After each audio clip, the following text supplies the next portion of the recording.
firewalls, and then behind that you have load balancers, and then your front-end web servers, and behind that you have a storage layer behind that. But you don't need all that to start off with. So the bandwidth.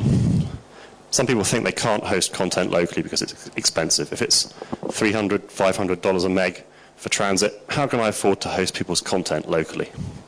Well, this is the easy bit. Easy? Well, there's plenty of outbound bandwidth from almost everyone's network here, I would imagine. Who here has more inbound bandwidth to their network than outbound? Hands up.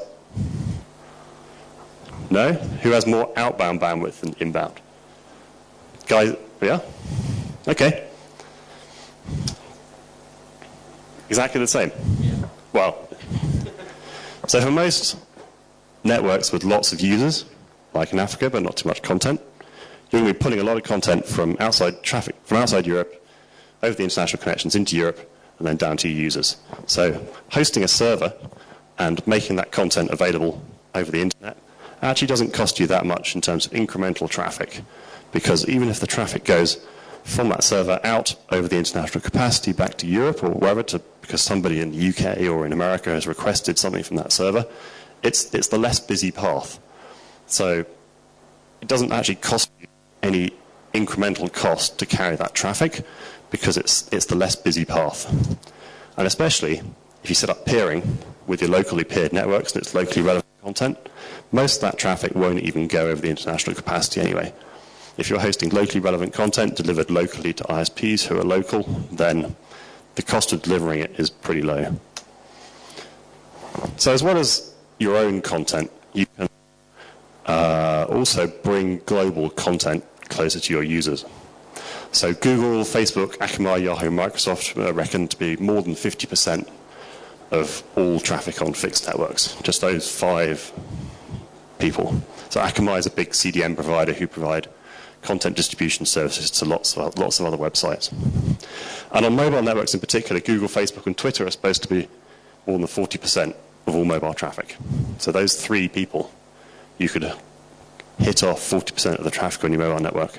So having this content, rather than the USA or the Europe, as we saw earlier, closer to your users, is very helpful for reducing your international bandwidth costs.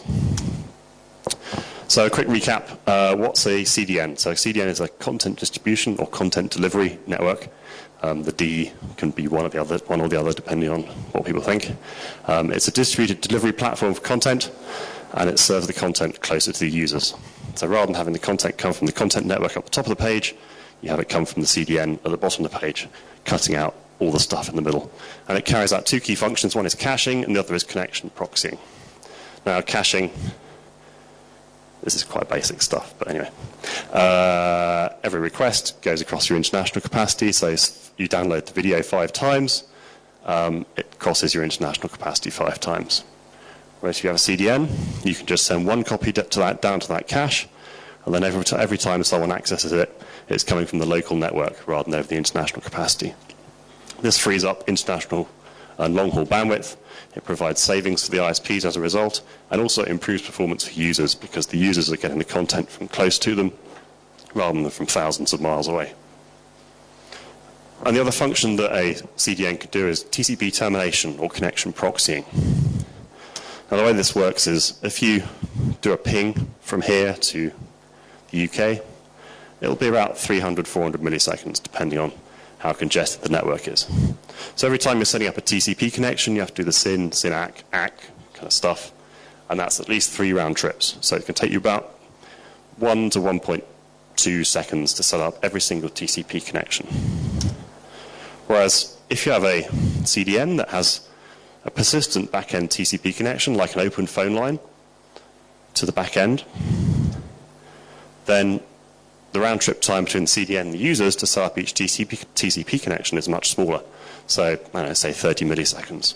So it's gone from sending a second or more to set up a TCP connection to maybe 100 milliseconds, so 3 round-trip times.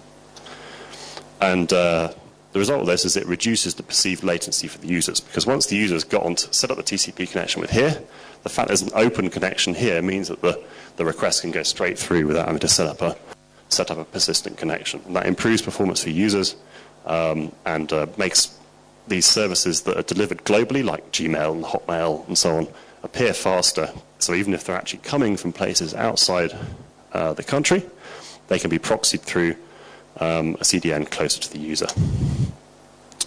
So what sort of caches and CDNs can you use? Well, I've kind of classified them into two categories here. Proprietary, which are caches that are provided by particular companies to serve particular types of content. And examples of these are Google Global Cache and Akamai. And generic, which are services that you can install, services or boxes you can install in your network that will potentially cache all content if you tell them to do so. And those include Squid, which is a well-known open source web proxy, Bluecoat, who produce a range of different boxes, and Neology. Now, the difference in these is, well, there's a number of differences which are detailed here. So the proprietary stuff generally comes free. Google are very happy to give networks a Google cache for free. In some cases, we ask you to share it with other people if there's only a small volume of traffic to make the thing effective. But in general, these things come for free. If you buy a Bluecoat box, it's quite expensive, however. Squid is free, but then it takes you time to set it up and configure it and manage it and so on. The proprietary caches will not cache all content. They'll only cache content that comes from that particular provider. So a Google cache will only cache Google and YouTube. An Akamai cache will only cache content that belongs to customers of Akamai, so people like CNN and MTV and so on. Whereas a generic cache that you install, you can configure it to cache potentially everything. And the bandwidth savings, well, lots of claims are thrown around as to how much bandwidth savings you can get. For the proprietary caches, they're pretty good because they're pretty effective at caching the content that's being served, but they'll only serve that small amount of content that is owned by either Google or Akamai's customers. Whereas the generic caches, they claim pretty good bandwidth savings, but some of them work well, some of them work less well. It depends on the proportion of users you have. Some of them aren't very good at caching like streaming traffic, like YouTube, for example. So it really depends. You have to try it out. I had a quote this week from a guy I spoke to who was talking about his Bluecoat cache. He says, Bluecoat saves me 60% of my traffic, but it only works 70% of the time, and it cost me $60,000. So he wasn't too happy with his Bluecoat cache, but it works better for some people than others, I guess. So perhaps one potential solution here is to deploy both types of cache. Maybe deploy a Bluecoat or a Squid cache for the generic content that isn't otherwise going to be served locally. And if you can, pick up other content from a Google cache or from an Akamai CDN when it's available. So what are content providers looking for when they want to expand their presence to particular places, like to put a Google cache in a particular location? Well, we're not too picky, but what we really like to see is a good aggregation of traffic. This is the most important one. So because the general traffic volumes are quite low in Africa at the moment, we can only generally deploy one Google cache per country to make it effective and worthwhile to do so, because otherwise it doesn't generate any bandwidth savings because it has a too low a volume of traffic on it. So anywhere we can get lots of ISPs together and they can share a single cache is fantastic.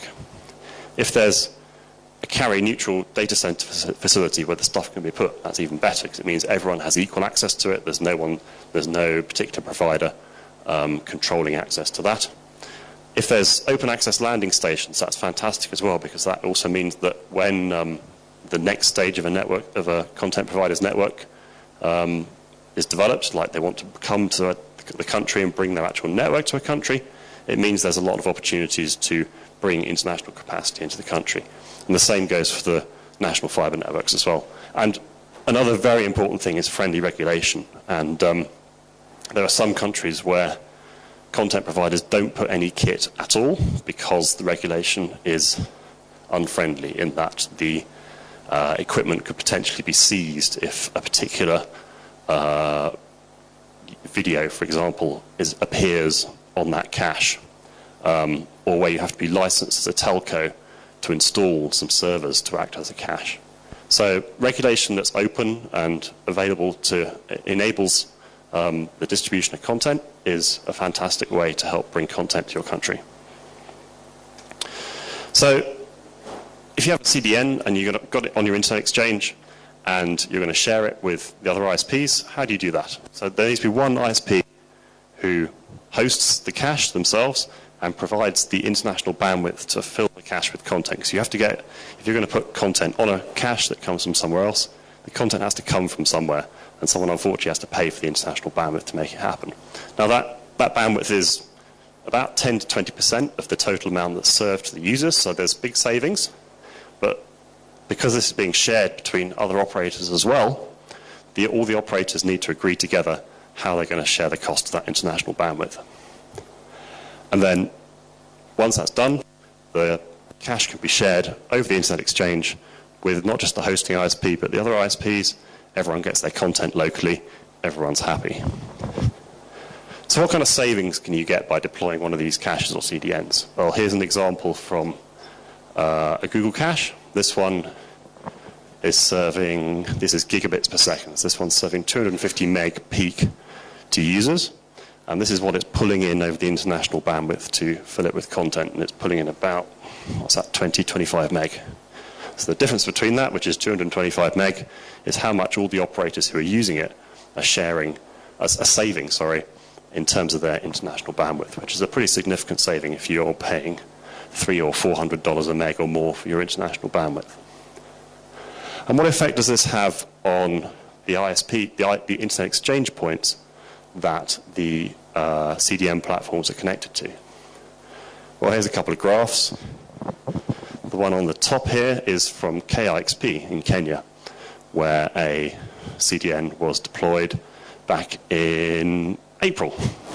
Now there was traffic on the Internet Exchange before then, but it was quite low. So maybe these graphs were set up a bit later. But anyway, there was traffic on there before, but you can see the massive increase of traffic once the cache was deployed. And this is the Uganda Internet Exchange, and we have the guys from Uganda here, and that was going along at about 10 meg, and then when a CDN was deployed, it's now doing 40 meg peak. So a lot more traffic because the users are picking up the traffic locally rather than over the expensive international internet connections. So more traffic, and that encourages more people to come to the Internet Exchange and peer. It encourages existing peers to upgrade their connections to the Internet Exchange and helps get that Internet Exchange to a point where it's viable, where it's providing good benefits and helping to develop the internet ecosystem in a particular country. So the last thing is, once you have that content hosted locally, how do you encourage people to use it? This is a discussion we're having over lunch, actually. And if the content's local, why charge users as though it's coming from the other side of the world? Why not exclude locally hosted traffic from any usage caps or throttles that you have? So, I don't know, if you offer a mobile broadband package that has a 100 meg a month limit, why not exclude local content from that? So if people are picking up content from locally hosted websites, they get it unlimited because it's not costing you $300-400 a meg to pick up that traffic. It's coming over the local Internet Exchange much closer to the users. You could make high bandwidth content only available to people that are peered locally and where you pick it up locally. So, for example, if there's some streamed video service, that may not be possible to have that service at all if it's only available over international connectivity. But if it's coming locally over the Internet Exchange, then why not make that available to users? And this helps create a virtuous circle, meaning that as people use locally hosted content more, that encourages more people to generate locally hosted content, which in turn encourages usage, and that's kind of a virtuous circle. And one example of this is a few years ago, the BBC in the UK started a video on demand service called iPlayer, where you could watch any BBC TV show that had been shown on the TV in the UK up to a week after it had been shown on your computer in high definition if you wanted. And because the BBC only had a limited amount of international bandwidth and couldn't afford to make this service available to everyone in the world, they said you can have it, but you can only have it if you peer with us in London. And because most of the ISPs in the UK peered with the BBC in London, they got the access to this content, and users could watch this service. It was a very popular service, but you had to be on an ISP that was peering with the BBC in London to do so.